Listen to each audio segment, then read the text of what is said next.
Good morning. Thank you very much for hosting me. It's a delight to give you a bit of an overview of what's going on in Côte d'Ivoire today. We've got a country that is on the upper echelon of growth in Africa. It's a boom time in Abidjan, it's a boom time in Côte d'Ivoire, and yet there is a risk of serious bust, and there is already signs of that within the cocoa industry, which is very important. So today I'm going to juxtapose the optimism with the possible risks ahead. A well-run country with risk in the security sector, economists in the top jobs, a track record of growth, and yet this lingering security challenge that could be a pesky risk that's difficult to deal with going forward. I'm going to go over four major factors today. One is the overview of the economy, the state of the economy as it is right now.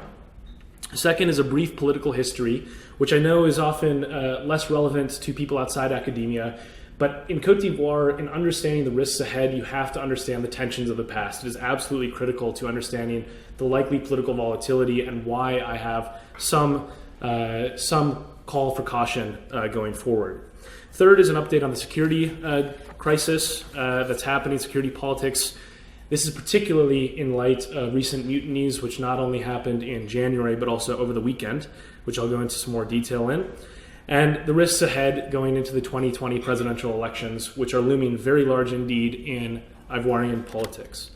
So the talk today is Côte d'Ivoire's cocoa bust, risks of conflict and social unrest ahead of the 2020 elections. Just some of the basics so we're all on the same page. I imagine there's varying levels of expertise on Côte d'Ivoire in the room. The country is about the size of the United Kingdom, a bit larger in terms of total land area. It is home to 24 million people, so we're talking Australia, Ghana, Cameroon size in terms of population. Fairly large country, but mid-level by African standards. The GDP and purchasing power parity, around 79 billion, so an economy the size of Lebanon, Bolivia, Costa Rica. Now, in terms of per capita GDP, we're only talking about $1,400 per capita. So in African standards, it's not down with Niger or Madagascar or Central African Republic, but it's also by no means an extremely wealthy place in the actual population itself. Now, agriculture, as the talk title would insinuate, is really king in Côte d'Ivoire in terms of the economy. Odds are that if you're eating chocolate in Britain or in Europe or the United States, it is very likely to come at least from West Africa and most likely from Côte d'Ivoire. 40% of the world's cocoa is produced in Côte d'Ivoire. Ghana is second, just the neighbor of Côte d'Ivoire, but about 70% is coming from the region. So it's an absolute powerhouse when it comes to cocoa, and that powerhouse drives a large part of the Ivorian economy. Now, beyond cocoa, you also have other exports like palm oil and coffee, which are also obviously agricultural and very critical to the Ivorian economy. This is a potential problem because of how reliant the country is on these primary commodity exports, in the sense that they are volatile to price busts and price booms, and that is closely intertwined with Ivorian history and Ivorian conflict. Another thing to note quickly about agriculture is that this is also not just a large part of the economy, it's a large part of the population that's engaged in it. And this is where the risk of social unrest being tied to economic agricultural unrest is particularly acute. 25% of the Ivorian population is involved directly in cocoa production, and about 2/3 of the Ivorian population is in some way involved in the economy of agriculture. So this is a very agriculturally dominated place in terms of how people earn their livelihoods. And when this comes to conflict, that's particularly important, because whatever the GDP numbers are doing, if the people are involved in a sector that is dying or is suffering, then there's obviously a serious risk of social dislocation and social unrest. Now, there's some very strong reasons for optimism in Côte d'Ivoire that are driving some of the growth. And there has been a major surge of investment, particularly after the end of the 2010-11 civil war, which I'll go into in a detail shortly. But one of them is oil production. The Ivorian oil economy is ambitious. There have been stops and starts, certainly, but the government has set a target to double oil production by 2020. It is a place where there are offshore reserves certainly, but this is subject to a border dispute with Ghana, which will be resolved by a ruling if according to schedule, will be done in September. But beyond the oil industry, one of the areas that there's the most optimism is in the mining sector, where a lot of economists are forecasting nearly 16% growth in the next 4 years in mining, particularly in gold reserves, which are being underexploited effectively in the Birimian deposit range that stretches across parts of Côte d'Ivoire. So even though about a third of that range is in Côte d'Ivoire, the country only accounts for a small proportion of gold production coming out of that range. Now, this was made even more attractive. This is, by the way, the regional context. So you can see Côte d'Ivoire overperforming the rest of the region by a long shot. It's the country on the left, approaching 16% value growth year over year, 2017 to 2021. This is the forecast. So this is partly accelerated due to the fact that in 2014, the government, which is extremely interested in making Côte d'Ivoire attractive to investors, rejiggered its mining code and reformed its mining code. This is aimed at providing greater transparency in the process of permitting, which also, by the way, the independence of the permitting process, it's obviously there is corruption in Côte d'Ivoire, as there is in virtually every sub-Saharan African country, but the mining code made it more independent, more transparent, and more difficult to be engaged in corruption. And this is also combined with a government program to enhance infrastructure investments to make it easier logistically for mining exports to be extracted from the country. So this is, again, room for optimism. Now, the bad news. This is the cocoa price. You can see on the bottom, that's on the far left, it's starting in 2014 through where we are today. There's been a small price rebound recently, but compared to the amount lost overall, it is enormous in terms of the actual prices. So this is a really big problem for the government, it's a really big problem for the producers, and it is something that is softening optimism about Côte d'Ivoire's long-term growth.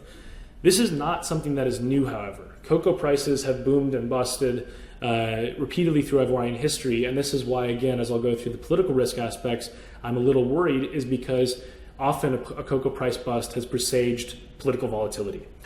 Now, one of the reasons for this is that the government is heavily involved in setting prices in the cocoa sector. The Caisse de Stabilisation, the CASTAB, is something that sets the price for farmers. And what's happened is effectively that price is far above the price that's being paid on world markets, which has led to a surge in black market trading, also to the fact that there's just been a slowdown in production because the demand has dropped, especially at the price the government is asking. So this is a major problem. It's caused the government to reduce its budget expenditure considerably. There was a 10% rollback in the government's ambitions for its fiscal year budget. And as I said before, and I'll detail this a bit more, this is tied very closely to social unrest because these farmers are not getting the price they were promised, and many of them are worried that they will not be able to sell their crop before it spoils. It's an enormous problem, particularly in the West, in the cocoa-rich area. That is one of the major hotspots for violence in the country's history. Now, in spite of this, I'm going to keep on doing this roller coaster of the good news, bad news. In spite of this, the growth has only subsided a bit, right? So in terms of GDP growth, 2015 was 9% growth. 2016, partly because of this cocoa price drop, there was a drop to 7.8% growth, which is slightly lower than forecasted. It was more in the 8.5 vicinity when the forecast came out. It was softer than that, but still very, very strong. And the World Bank is still forecasting 8% growth through 2019 currently, right? So this is obviously extremely high, even in a context of African, surges of growth. So there's, not been as much of a catastrophic impact from the cocoa price bust as you might think in the economy. That is different from the possible risks of social unrest. So what are those risks? This is where I'm going to go through some of the background related to Ivorian history. And I'll go through relatively quickly, but I think the broad brush trends are critical to understanding what you're in for as an investor in Côte d'Ivoire and what could crop up very, very quickly, even though things seem stable.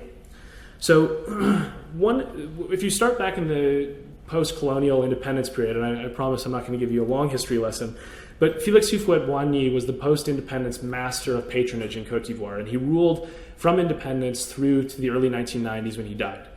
He was somebody who was very, very effective at placating and playing off ethnic groups in Côte d'Ivoire that could have been rivals, but instead worked together because of the sort of patronage system that he created through the government and through the cocoa industry. The other thing that's really important about him is that he set in a protocol called mise en place, which is basically if you farm the land, you own the land. And this caused, basically, when he was in charge, there was a problem that there was a lot of cocoa fields out there that were not being farmed, and so he needed more people. He opened the gates to immigration, and this migration that came predominantly from areas like Mali and Burkina Faso was the seeds of a major social divide in the 1990s when electoral politics took root. So you have all these areas that during the boom time, and this is where this is tied to the cocoa price, during the boom time, all the migrants come in from Mali and Burkina Faso. Everyone's okay with it because everybody's making money, right? The cocoa price is still stable. There's a lot more output. The government is happy. The different ethnic groups are happy. They're getting the patronage. And then when the price busts, that's where things start to go sour. And that was particularly true after the 80s, when the IMF effectively, with structural adjustment, told the Ivorian government, you should put all of your eggs in the cocoa basket. Double down on this. This is what you're really good at, right? So they cut a lot of social spending, they cut a lot of healthcare investment, education investment that was part of the patronage network, and started investing in their comparative advantage exclusively of cocoa. This made the Ivorian economy particularly susceptible to these boom and bust cycles, and that's still something that haunts the economy today. But what happened after Houphouët-Boigny died is you've lost the master of patronage, the guy who's holding everything together at the center.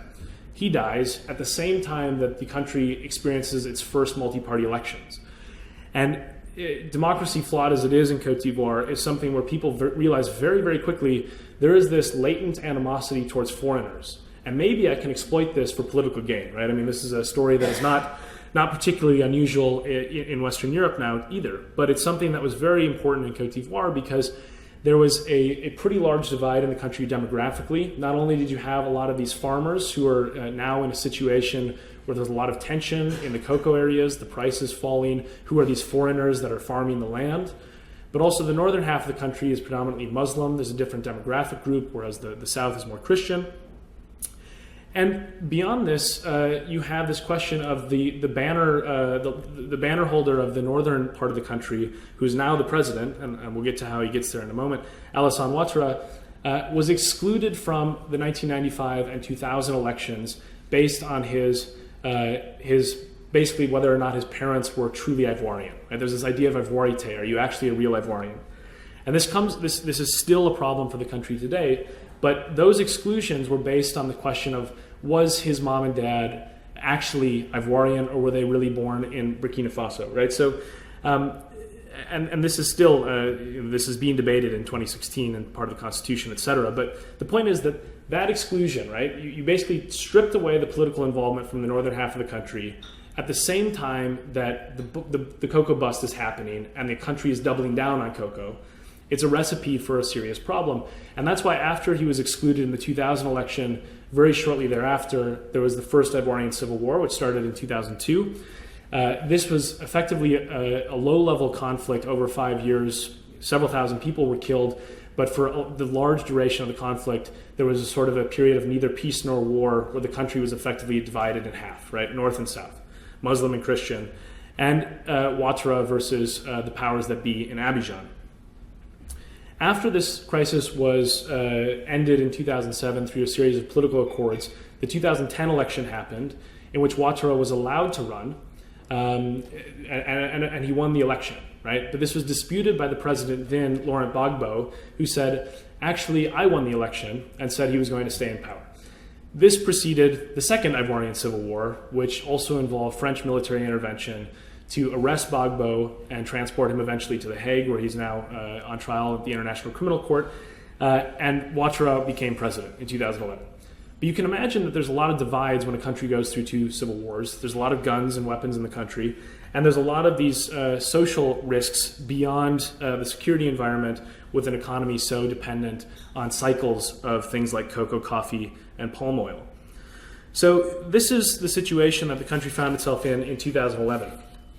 And in 2011, everybody started thinking about, okay, maybe Côte d'Ivoire is the right place to invest for the right time now. The war has ended. There's a lot of optimism. But many investors sort of waited and sort of took a wait-and-see approach before the 2015 elections in particular. And I gave a talk for Minas around that period. And there was no real volatility around that because what effectively happened was the new version of the Gbagbo party, the FPI, which was his party before, they said, as long as he's on trial, we're not even going to bother with Ivorian politics, and they boycotted the election. There was a splinter group that tried to participate, but largely they boycotted the election.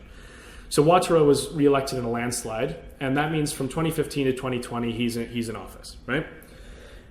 He was elected as part of a coalition which tried to blend two of the major political parties in Côte d'Ivoire into one coalition group, and that is why he won so overwhelmingly.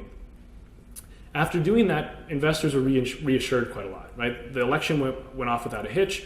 There was no violence. Ouattara, the economist who's got a background as a senior official at the IMF, who's lived in Washington for part of his life, etc., he was somebody investors could trust, and there was no volatility around it.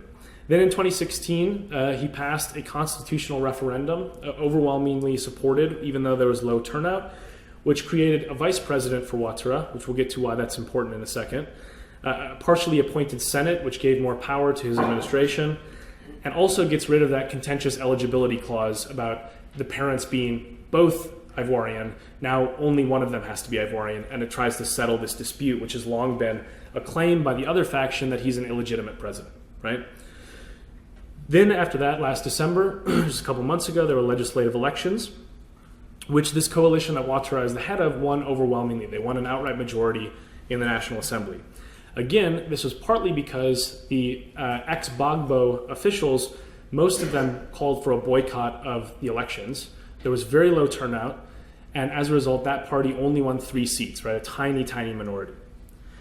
So this is where, from the outside, that all looks very good, right? You have a stability of a government. The election goes off without a hitch. The constitutional referendum doesn't presage any violence. The local elections go off without a hitch. But again, there's this sort of part of the country that is not engaged in politics to any extent. They're shunning it, and sort of they still exist, but they're not in the legitimate political sphere for the most part, right? Now, Ouattara is, this is somebody who, as I said, is very well respected by many investors. Of course, there is corruption, but comparatively, in the African context, it's a relatively well-run ship. This is him, casting his ballot in 2015 alongside his wife. Gbagbo is still on trial, and this is something that still continues to be a possible flashpoint because his partisans have not given up the idea that he is the rightful president of Côte d'Ivoire, right? Remember, they went to war in 2010-11 over this. So the question became, okay, what's going to happen if there's any sort of, if he's convicted? Is that going to be a possible flashpoint? What will his partisans do in 2020? We'll talk about all that in a moment as well. But this figure still looms large even though he's abroad. Now, the lingering threat in security politics is even more complicated, but is still a major thing that you really need to understand if you're thinking about investing in Côte d'Ivoire.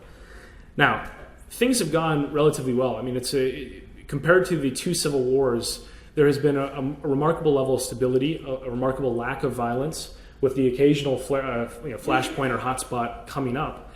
But overall, the security situation has been rosier than many people suspected. However, there have been 2 major developments, as I alluded to earlier on in my talk, that there was a mutiny in January and there was a mutiny last weekend, which has basically been tentatively resolved yesterday. And I'll get to why I say tentatively. But they basically took over, these soldiers took over parts of cities, set up roadblocks, and demanded more money. Now, these are people who are in the Ivorian government. These are not current rebels or former current militias or anything. They're actually in the Ivorian army. But they are people who were co-opted after the end of the civil war. The rebels basically working to install Ouattara, who are upset at the low pay, right? Now, those people are not people who have been in the army for decades. Many of them got their career in the military through this rebellion, right? And many of them were not soldiers beforehand. Their loyalties are potentially different, and it's a sizable percentage of the armed forces. So you've got about 22 to 23,000 Ivorian army soldiers, 8,000 are involved in the mutinies, right? So it's a sizable proportion, and enough to take very, very seriously when over a third of your army is in mutiny. This past weekend, there was another flare-up, as I said, and this got all the way to Abidjan. A lot of it before was in the north, in Bouaké, which is one of the second largest city in Côte d'Ivoire. But in Abidjan, there were roadblocks set up, gunfire in the streets. The Plateau region, which is very important for business, was shut down completely on lockdown. And the mutiny resulted in 2 deaths, right, which are being investigated. There was even talk of an ECOWAS intervention, the Regional Cooperation Council for West Africa. Now, there's 3 possible sort of explanations for these mutinies. One is the social explanation, right? That this is the canary in the coal mine for social unrest because people are unhappy with lack of wage growth and the disconnect between the GDP numbers and their life, right? That there's a 9% growth, but my cocoa is not being bought for the right price, and that my life is still very, day to day. And that's certainly a possible explanation given that this was about pay, right? And if that's the correct explanation, then that means that there probably will be further social unrest unless the government gets more effective, as many governments around the world need to do, at redistributing it or finding a way to bring people in to the growth that's happening on the sort of core economic activity of the country.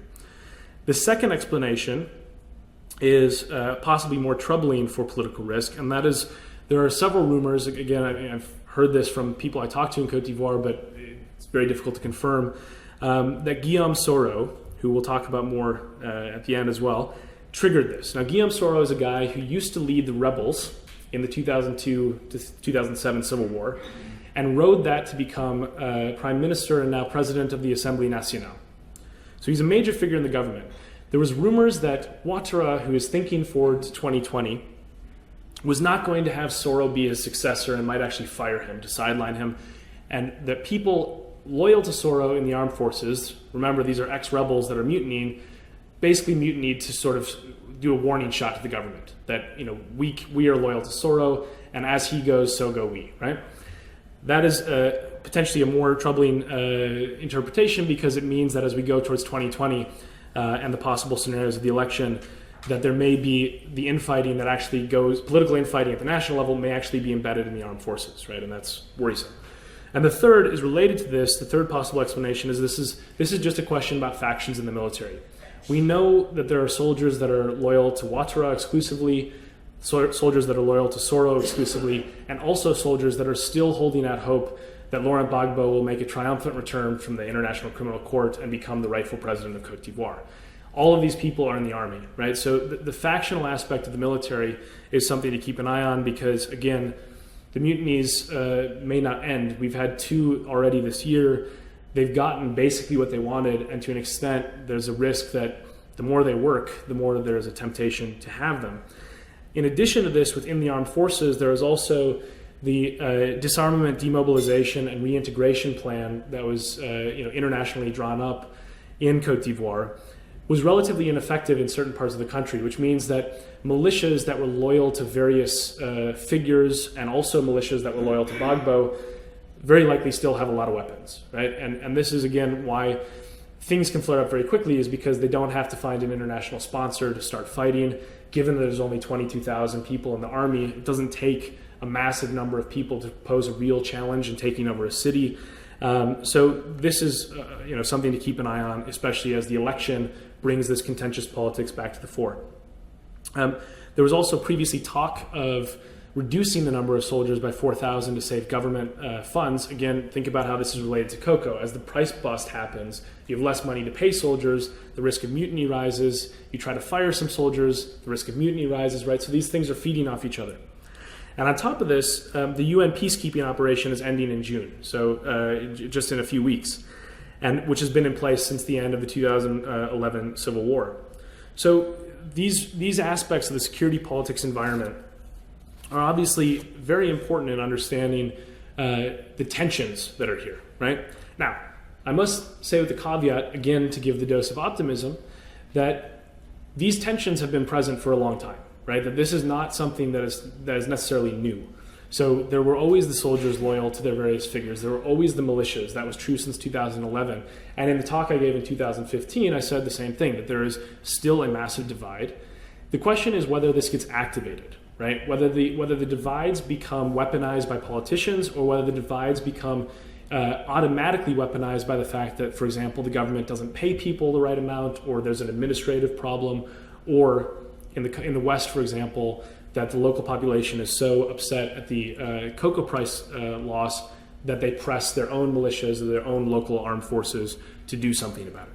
So again, this is understanding the long-term history and the fact that these ethnic tensions exist, that these divides in the politics exist, and that these divides in the armed forces exist are all very important in understanding the future risk, but there is no guarantee that they will be activated, and they may stay latent for a very long time.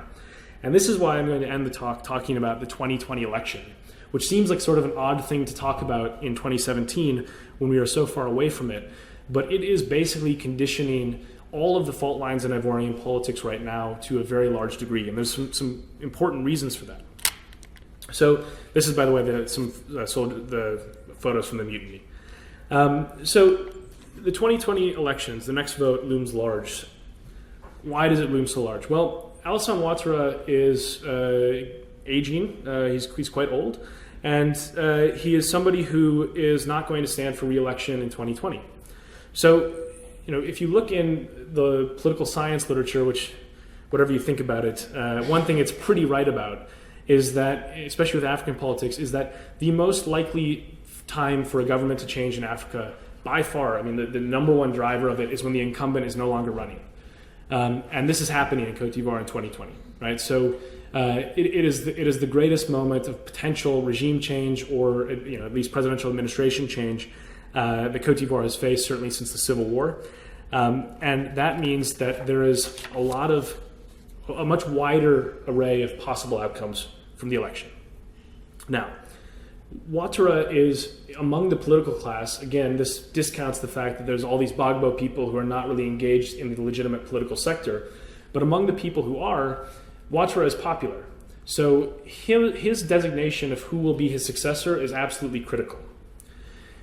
On top of this, he made a deal in the 2015 elections, as I mentioned before, with this other major party, the PDCI, and said, they sort of hinted at the idea that there would be alternance, this idea that we got this time, the PDCI gets this next time, right? But the leader of that party is also too old to run for office, so there's a question of whether that person, who that person will be, and a question of good faith in the sense that will Ouattara really respect this agreement when his closest allies are in his own party, right? You also have the risk of low turnout and legitimacy. So, if you have turnout in the 30s and the FPI boycotts again, and they feel that they've been shut out of power illegitimately ever since the French military intervention in 2011, that's something that again could activate these militias loyal to the FPI. And that party is split. There are some people who believe that they should participate, try to win through the normal channels. There are other people who say, as long as Gbagbo is in jail, we are not participating in Ivorian politics and we will continue to fight the system, right? Now, remember, as I said before, that the cocoa busts in the past have presaged violence around elections. The 2002 crisis comes after the 2000 elections in which the North feels disenfranchised. The 2010 and 11 civil war is directly related to the outcome and the contestation of the presidential election results. And cocoa busts preceded certainly the 2002 to 2007 civil war in a way that made the violence more possible, right? So again, there's some of these things are recurring, even though there's no guarantee that they'll crop back up again. So the last thing I wanted to talk about before I go to questions is who are these candidates, right? What are the possible people that we might be dealing with in Côte d'Ivoire? And these people will not only become important in the 2020 elections after the election, but also in the run-up to it as Ouattara starts to try to delegate to make somebody seem more statesmanlike, right? And so they're figures that they're worth keeping an eye on. So you have Daniel Kablan-Duncan. He's an economist as well, like Ouattara. Now he's 74 years old right now, so again, this calls into question whether he'll be the person who is the standard bearer for Ouattara's party. He's been Ouattara's right-hand man for quite a long time. He's been an ally of him for a while. And critically, and this is where the tea leaves, reading the tea leaves comes in, remember I talked about the constitutional referendum last year in late 2016. That created the position of a vice president. And this is who Ouattara picked to be the vice president, which is a relatively decent indicator of how much faith he puts in this person, and that he's certainly one of the key contenders to be Ouattara's successor.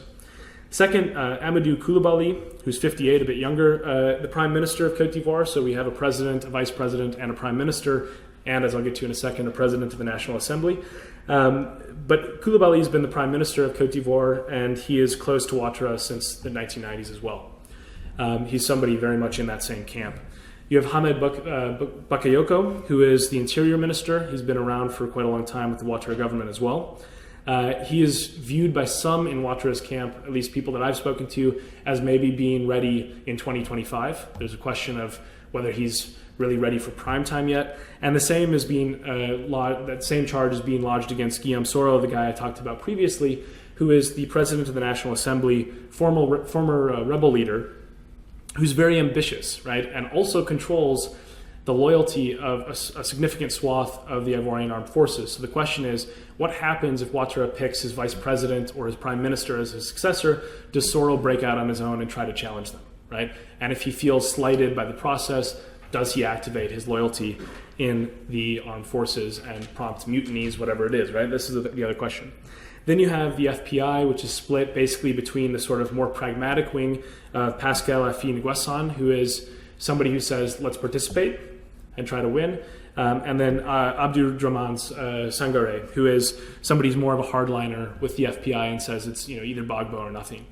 So these six figures, we're still 3 years away. It is possible that none of these six figures end up being the next president, but they're the ones that I'm keeping a close eye on because the Ouattara designation of who I want to be president will carry a tremendous amount of weight, not just with local Ivorian citizens, but also the international community as a signal of continuity, right? So there's reason to look at that very closely, and that's why in the years ahead, it's important to think about: is anybody getting a greater portfolio? Is the vice president, which is this new role, is it actually a figurehead role, or is it actually one that has responsibility? These are the things to look for in terms of who Ouattara is designating. But overall, I think we have a situation where this is, again, as I said at the beginning, a country with tremendous growth opportunity. It has all of the sort of makings of very strong growth for a very long time. And yet there are these below the surface tensions that may be activated by political volatility in the form of elections and military discontent in the form of mutinies. And Côte d'Ivoire also had a coup in 1999, so a short-lived one. But the point is that as you make investments and as you look at those really impressive growth numbers, just be aware that Ivorian history looms very large, and that brings with it ethnic tension, political violence, and the possibility of politicians behaving in a way that makes that violence more likely, particularly in the context of low cocoa prices. And with that, I would be delighted to take your questions.